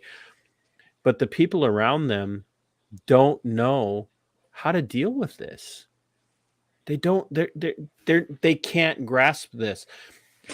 And it's, and they keep it because we're rugged, right? We're rugged. We keep things to ourselves. It's like that Geico commercial, I think, that's out there now with the guy that gets bitten by a diamondback, and he's like, "No, I'm a cowboy. I can work through this," and that's the military mindset, or like the old Monty Python with the Black Knight, and he chops off all of his limbs, and he says, "It's merely a flesh wound." That's the military mindset of it's merely a flesh wound. I can deal with this on my own. Because especially the more removed you are from that military community, the people around you just don't know how to help. They don't know how to help. They'll say to you, "I think you're drinking too much," but they don't know why, and they don't know what to do. So they think AA is the answer, or NA, or whatever the case might be, or how to help you get off of those painkillers that a lot of these guys are taking. And I mentioned before that you guys came on, I mentioned the opioid crisis. A lot of the vets are taking these opioids, one, because they were put on them to kill the pain, the physical pain, but what they found out was it was helping with a lot of the mental and emotional pain, and now they're in the civilian world, and there's no other way to cope with it, so they keep taking them. and coming up with reasons to take them. And nobody cares enough to go, you're 5, 10, 15 years removed from your injury. Why are you still taking this? And why are you taking it at the levels that you're taking it? And that's why we're at this place where we're seeing 22 vets a day take their life, because there's no support structure there, and they feel alone, and they don't know that they can reach out. We all have I think a pretty common a friend in paratrooper vet, Vietnam guy, the old haggard Vietnam guy, people that if he ever watches this, we're probably well past his bedtime at this point. But we've actually had him in spaces kind of late, so if he's about the cause, then he will make an appearance. I promise you that. Yeah, absolutely. But you think about everybody thinks about I have an uncle, two uncles that are Vietnam vets. One actually in Vietnam, and one in the Navy during Vietnam. And they're these haggard old guys. You never think about them in that place where they need that kind of help.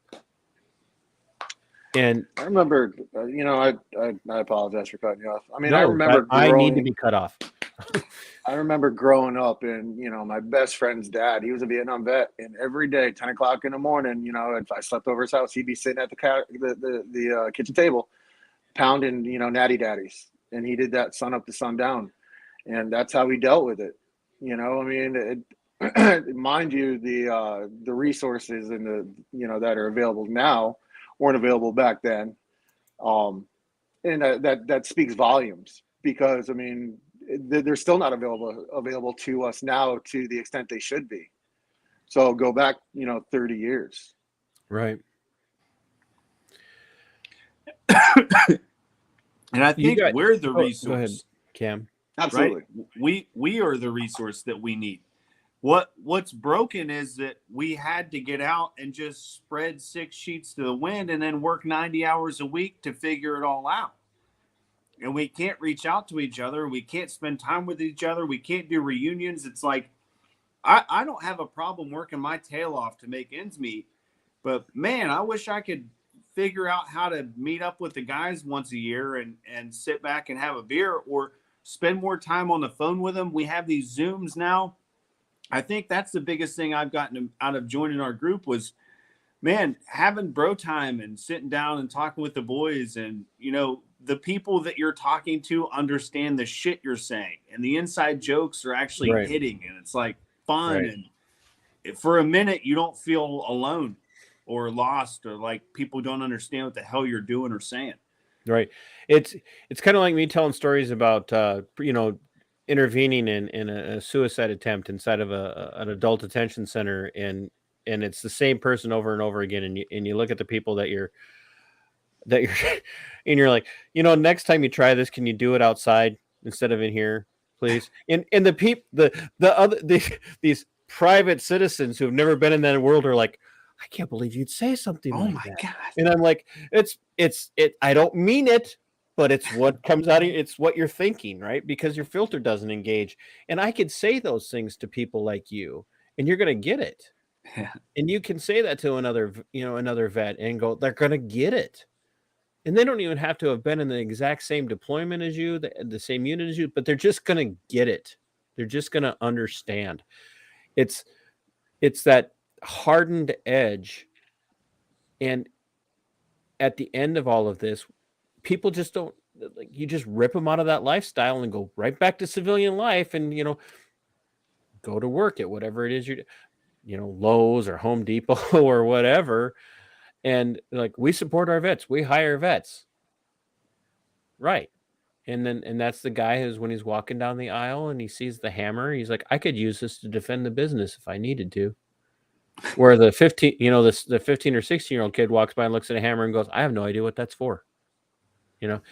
And you're alone. You're just all alone because your thought process is different, and you just don't have anybody to relate to. And so these reunions, like you're talking about, would be huge. And sometimes that reunion is nothing more than a phone call or a video chat away. Yeah. And that's why guys like Paratrooper Vet are out there telling, I don't care what time of the day it is. I don't care what's going on. If you need to talk, reach out. And I think that's what has been missing for a lot of people, is this reality that there's a way to reach out. And that's why I think this group that you guys are working to promote, this effort that you guys are working to promote, is so important. If and I want from both of you, Cam and Bri, if you were going to offer something to somebody who might stumble across this, who's struggling and thinks that there's no one to talk to outside of the obvious, patent, oh, well, you can talk to me because I'm always here. And in the, oh, don't think that that's your only answer. What's a real tangible thing? Let's start with you, Bri. What's a real tangible thing that you can say to somebody that's struggling right now? Something that's got some impact, because we're full of cliches, right? We're all full of cliches. So give me something that's real from that you can offer. Focus on today. Get through today. Don't worry about tomorrow. Tomorrow will handle itself.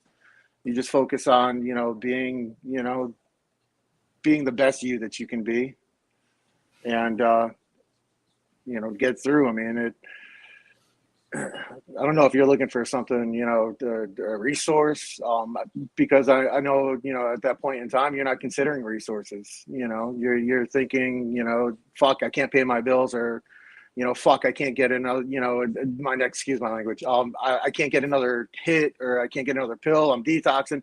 Like, there's so many different catalysts that be going through your mind. Just focus on right now. What can you do to make now better? Yeah, like, I wasn't looking for a deep philosophical. It was exactly what I was looking for.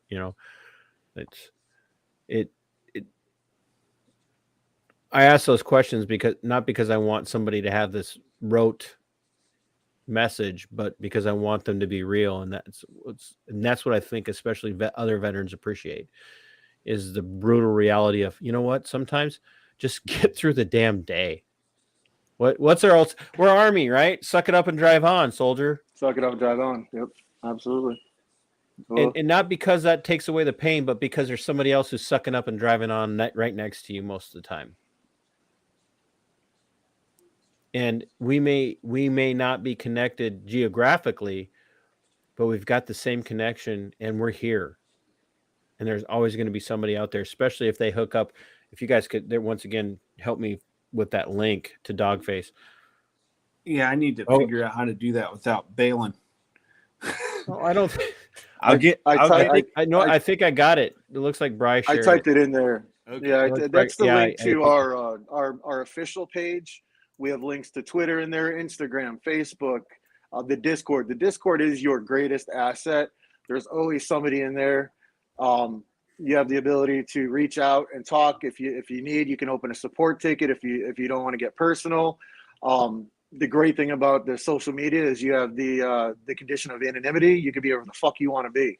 If you don't want your sister, your mother, your wife to know, or your employer, you can get in there and say, my name's Joe Blow. This is what I'm going through. I need to fucking vent, or else I'm gonna, if I don't blow my top now, I may blow it off later. So utilize the Discord. It's there for that. And purpose. that's the link that I shared in the chat section here. I think I got it right. Is that it right down there at the bottom of the screen? Can you see that? Yeah, it's dogface.io. All right, there we go. So, Cam, what would you offer to that person who's in that, they're literally miles away from home, like you're not like anywhere near West Virginia. Well, in California, West Virginia, they're, depending on the part of California you're in, they're kind of the same, different accents, but Inland Empire, maybe. What would you have to say to that guy or that gal? And let's be honest, it's the gals that are struggling too now. What would you have to say to that person that's struggling?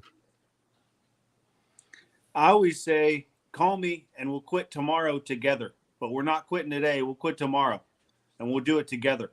You and I will both do it. I don't care what it is. We'll quit whatever you want to quit, man. We'll quit it together tomorrow. But you got to call me or call one of your buddies. You know, do whatever you got to do to get through today, just like Brian was saying. And we'll quit tomorrow. Whatever it is that's holding you back, whatever it is that's busting you up, we will quit it tomorrow. We'll stop doing that. Whatever has to happen to get that out of your life, get that shit out of your life and get past it. But today, reach out, do what you have to do to manage your situation today, because today is the only thing that matters. And for those, a lot of. Go ahead, Brian. I was just going to say, I personally have come across, I'll say a handful of people that are like, well, why would I want to reach out to a vet? Why would I want to reach out to somebody that went through what I went through? And there's two different schools. A, we know what you went through because we were there. But B, we don't have to fucking talk about it either. We could talk about the hockey. We could talk about the Yankees. We could talk about anything. Wait. You're from Florida, bro. You don't know anything about hockey. I do believe we have the reigning Stanley Cup champs here. So maybe Minnesota needs to take some notes. All of your players are from Minnesota. So. Throwing shade at a whole state. Yeah, man. I think it all becomes a revolving door at some point. A lot of the same talking points do get used. A lot of the same cliches do pop up. But what is important to remember is you are the master and commander of your own vessel. Your ship is under your control. Your brain, your body, it belongs to you and no one else. And if today is incredibly difficult, there is something we can do. There's something you can do to make tomorrow easier than today. Right. But it's not quitting. It's not giving up. It's not throwing in the towel. That doesn't make it easier. That just transfers all the weight and pressure and debt and crushing, like, awful things in your head that were going on and magnifies them times 100, and it puts it on everybody closest to you. Right. And I know nobody wants that.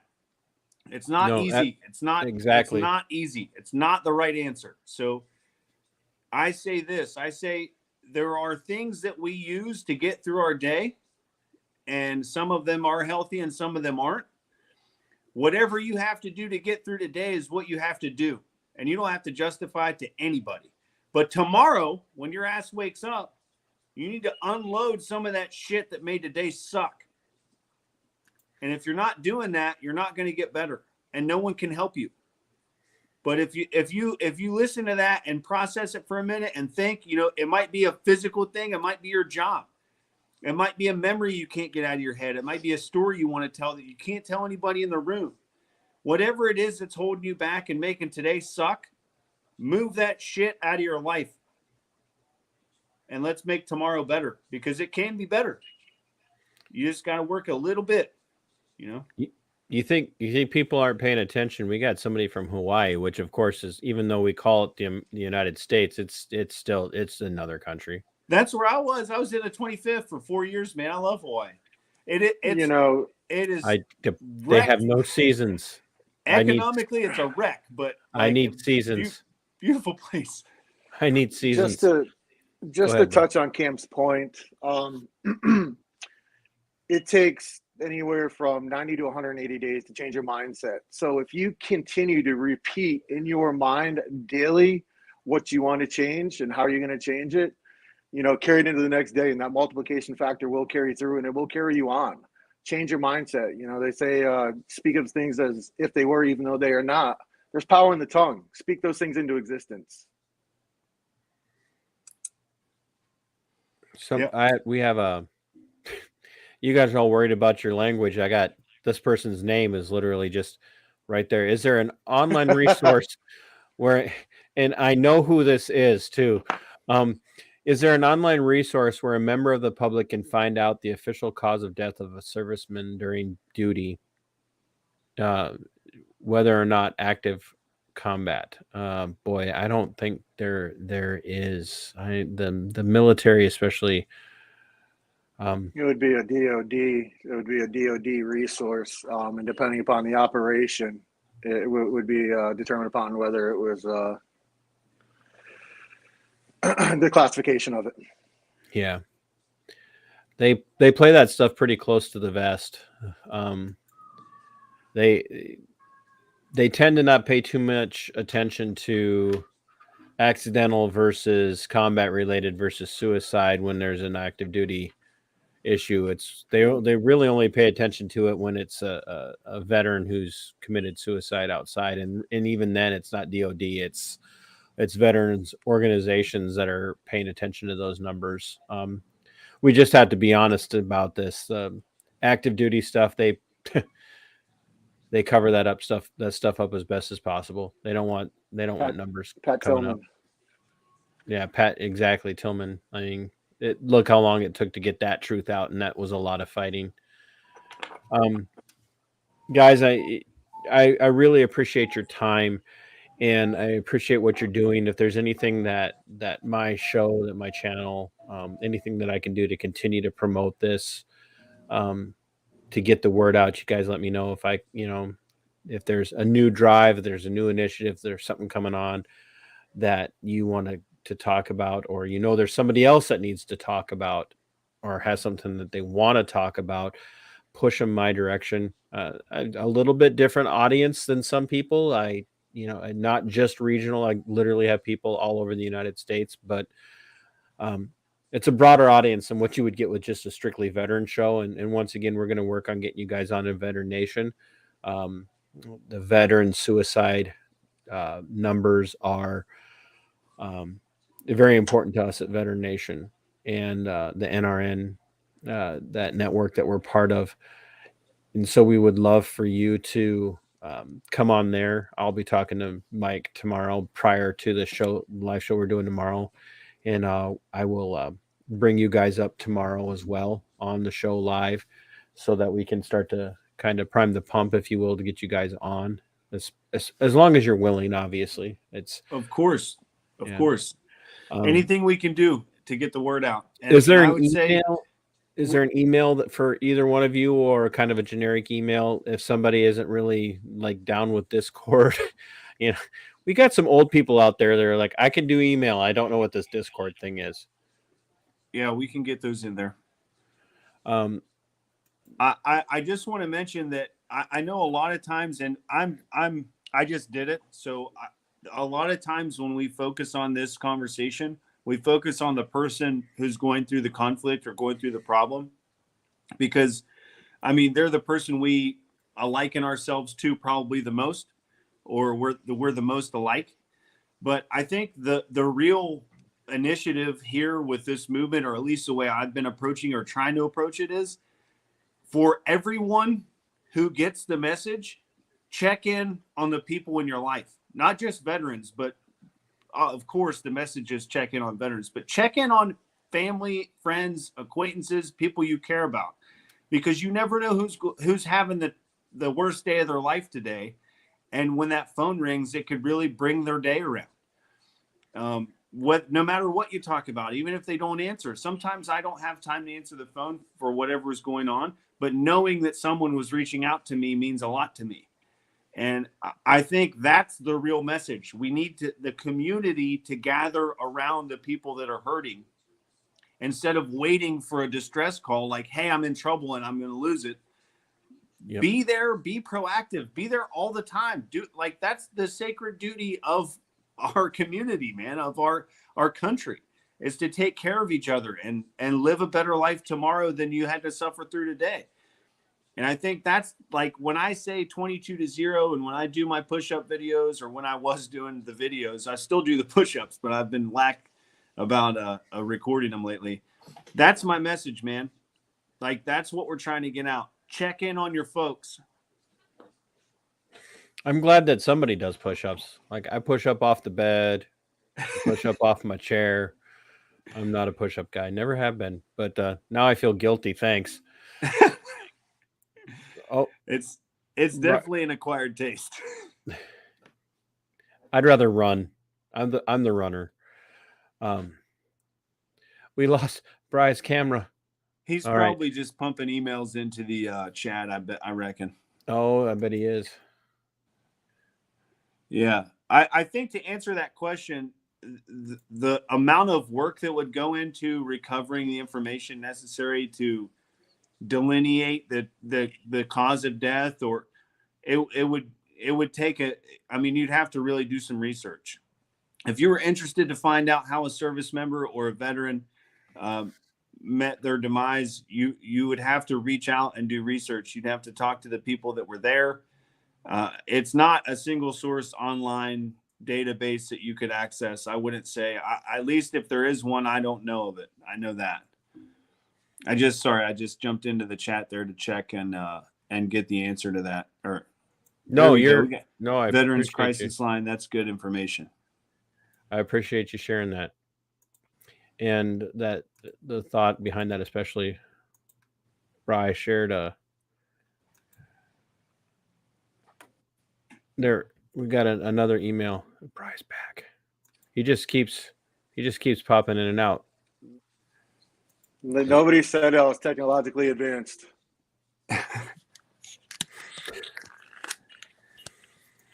we go. Yeah, we got an email. We got an email in there.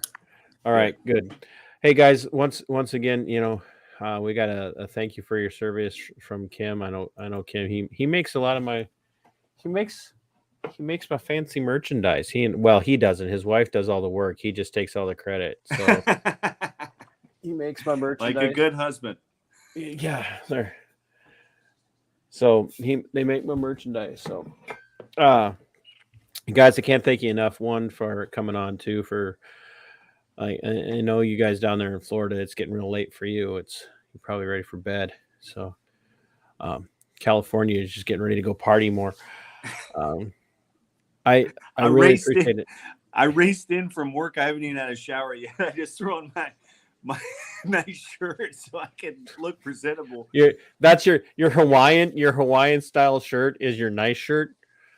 That is Cam's signature right there. Those type of shirts.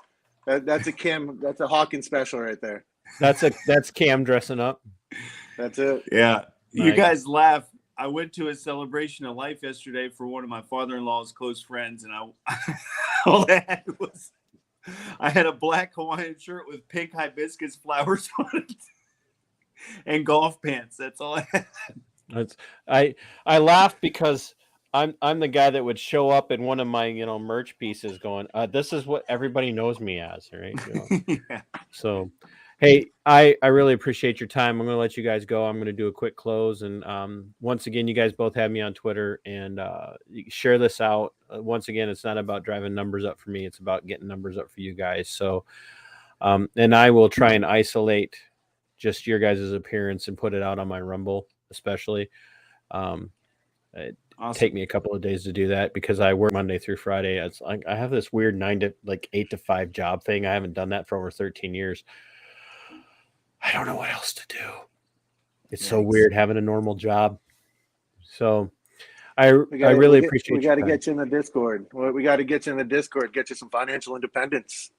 I would love that. But coffee sales are great, but they're just not enough to get me financially independent.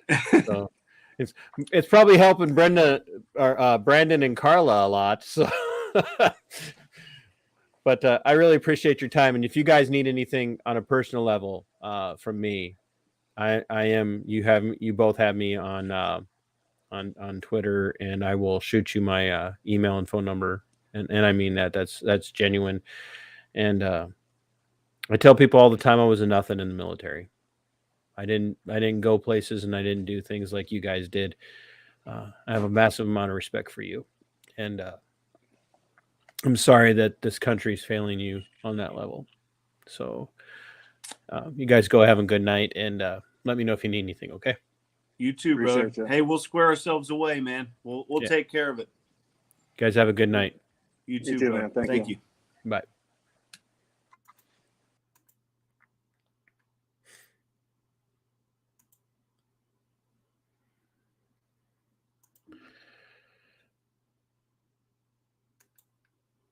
All right, ladies and gentlemen, I'm going to end it here.